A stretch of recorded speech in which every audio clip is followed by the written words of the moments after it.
Hi, this is Heidi, episode 18, My Favorite Thoughts.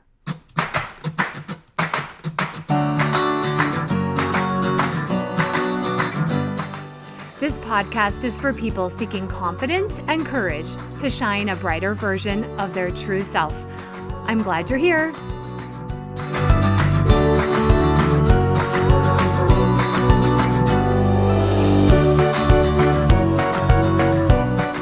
Well, a very Merry Christmas to my listeners who are celebrating Christmas.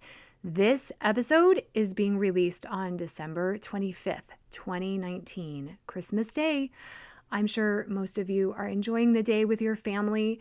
I know that for some of you, the day is full of other emotions, either disappointment or sadness, maybe loneliness and grief.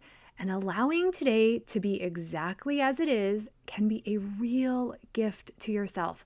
Allow everyone, including yourself, to be perfect and complete today.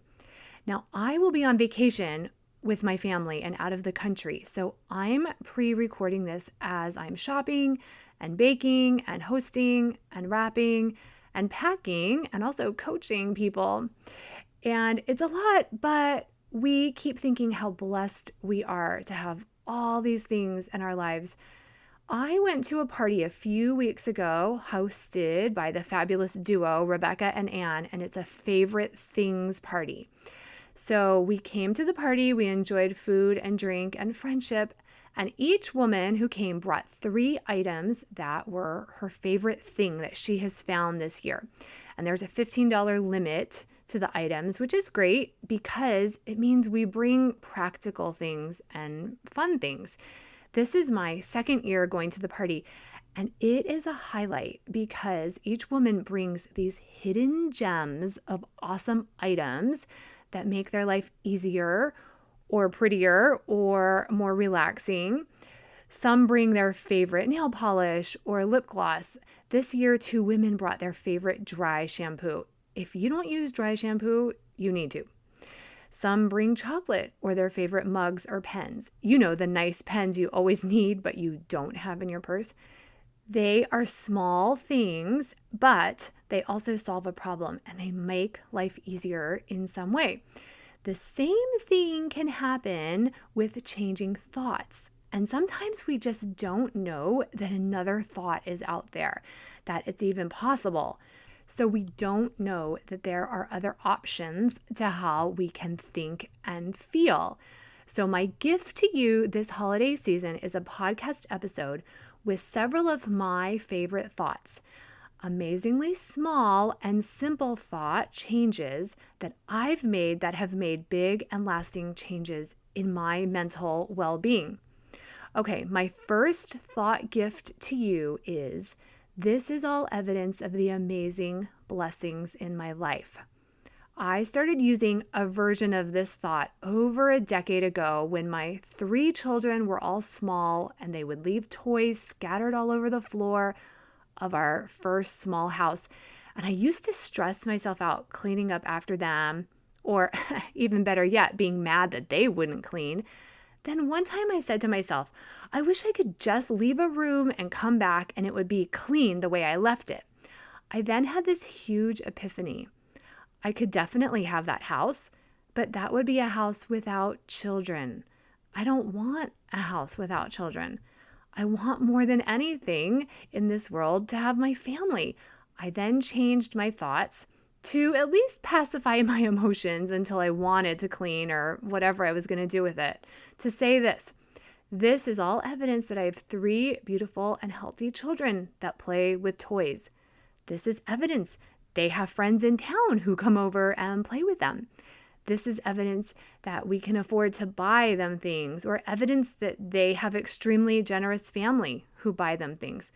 See how those thoughts completely change my emotions from anger and victimhood to gratitude or acceptance. Now, the mess is still there, but I change my energy and my attitude. And those things change my mental state, and they change how I parent and how much love I can access to deal with other parts of parenting that are harder than picking up toys. That same thought This is evidence of the blessings or amazing people in my life is very useful this time of year when we have gifts to buy and parties to attend and recitals to watch for hours on end and holiday cards to send out. People who are bankrupt don't buy presents. People without friends or family don't send holiday cards. People who cannot afford to have children in music or drama lessons or sports clubs, they don't spend their time at recitals or award banquets. People without a kitchen can't make holiday goods to deliver. I've lived in places where a family didn't have a refrigerator. They had less options on what to bring friends on the holidays. And as a side note, they were a super happy family. That was on the island of Madeira. Now, another work holiday party, or maybe you need to work a lot of overtime this time of year, is evidence that you have a job and that you have a paycheck. One of my clients is a dock manager at a huge FedEx distribution center. She works long and crazy hours for like 7 weeks straight in this holiday season to get packages to everyone. But she sees the evidence of employment, a paycheck, overtime to pay for her travel, and she's enjoying the discomfort of being promoted and learning. It's really beautiful. And when we see the things in our life as evidence of a blessed and beautiful life, we appreciate the abundance. We feel different. We feel fulfilled. We feel happy and peace.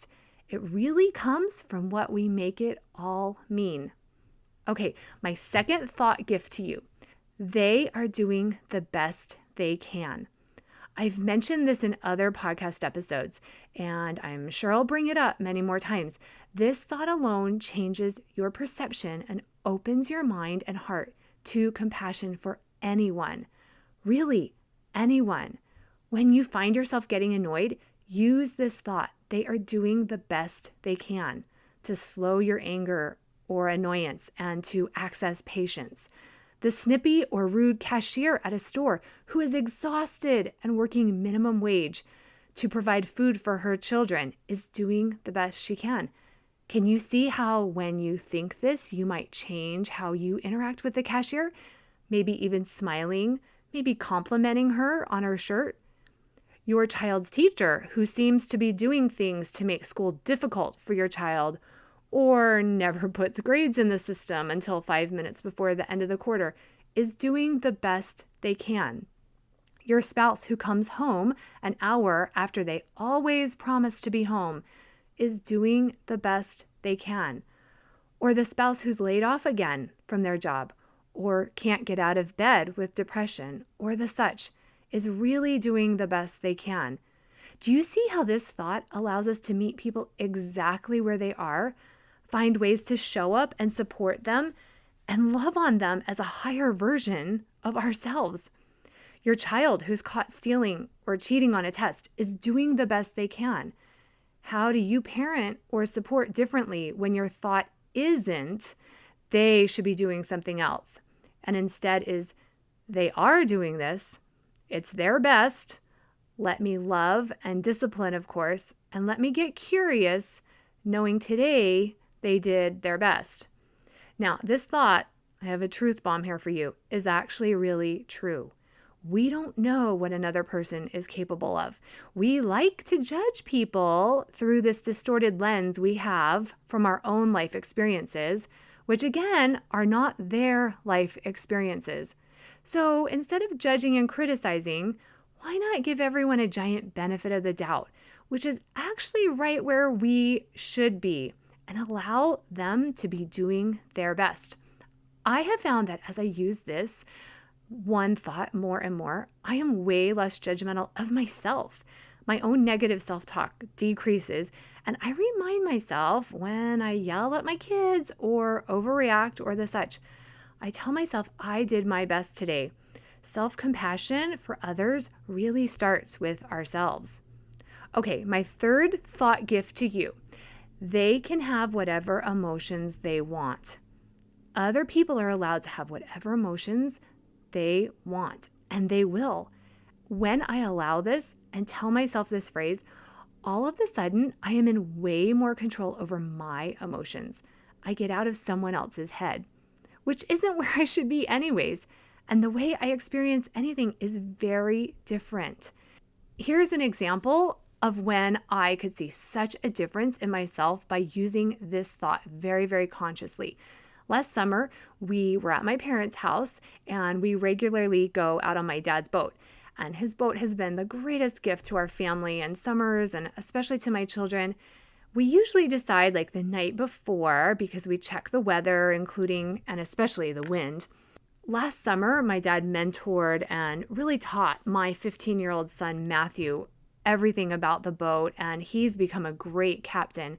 But there's a lot of responsibility and checklists, from collecting the right life jackets to bring with us to calling the marina at the right time. And my dad is a super perfectionist. Remember, he used to send satellites into space. So he doesn't think that life has a lot of wiggle room for mistakes. And he can quickly become stressed if he thinks we aren't doing things on his timeline or taking the whole process as seriously as he would like us to. It used to annoy me that he would get stressed and then I'd start mirroring his stress and getting stressed. And last summer, I consciously repeated to myself over and over, he can have whatever emotions he wants getting ready for this boat trip. He is allowed his emotions. In fact, there's probably something really good about him being that way. But I get to choose whatever emotions I want. And his emotions are okay. He doesn't need to be any other way than the way he is. And I then was much more relaxed since I wasn't stressing about his stress. See how crazy that is? And I could enjoy my dad and the entire day in a much different state of mind. I allowed everyone to be unhappy or stressed or super relaxed if they wanted. Now, there are times we can get curious and ask someone maybe why they're displaying a state of mind which we know isn't normal or common for them. But we know that we are not the cause of their emotions. Their thoughts are causing what they are feeling. This thought has been helpful when my teenagers come home from school tired, hungry, hormonal, whatever. I remind myself they can have whatever emotions they want. I have no idea what today was like for them. And I don't like being tired and hungry either. Or when someone chooses to always be negative or angry, let them have their emotions. We might not choose to be around them much, but we also don't have to change them or think that they need to be any different. Okay, my fourth thought gift to you. I am the best person to handle this. When problems arise that frustrate me, situations where I'm feeling overwhelmed or super confused, I remind myself, and I often say it out loud, I am the best person to handle this. I'm the best person and mother to help my child figure out how to navigate an issue. Who better than me to know solutions or be able to guide them to solve their own problems? I've had to figure out a lot of technical stuff as I've grown my business this year, and I'm not totally technically inclined. I can figure stuff out, but I don't do it as a hobby, and I don't think it's necessarily fun or cool. And I can easily slip into victim or powerless mode. It's right then that I have to redirect my brain and energy to say, I am the best person to make a website. I am the best person to figure out how to set up workshops or whatever for the next year. Telling myself I'm the best person to do it gives me back power, puts confidence in my head and my blood, and even motivates me knowing that I'll figure it out. Like Marie Forleo says, everything is figure-outable. And I know I'm the best person to figure out this exact problem. Or I'm the best mother to help my child handle their teen years, or whatever it is. I like all of these thoughts because to me, they are believable. I find it so important when I'm trying to manage my thoughts and emotions that I find something that seems real and believable. I can't jump from hating a person to loving them, but I can believe that they're doing the best they can. And I'm never going to start loving my laundry and the piles and piles we have every week, but I absolutely believe the laundry is beautiful evidence that I have a family. I can afford to clothe them. I'm so grateful they're healthy and can play sports that end up with stinky, dirty uniforms. I can believe that, and it makes life more enjoyable. I become much more in control of my emotions and I'm more pleasant to be around. And my hope is that I'm a good example to my children. They get to choose how they respond, and they're all wired differently, but I'm giving them one example that they can model if they want.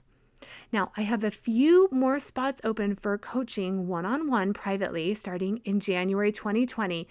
If this podcast or others have resonated with you and you're ready to invest in your mental health to create goals and the life you're capable of, please sign up for a free mini session through my website, HeidiBenjaminson.com, and make sure you get my weekly email or send me a message through social media.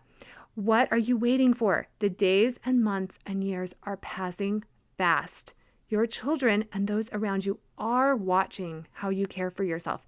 This investment will always appreciate. Happy holidays, and I'll see you next week.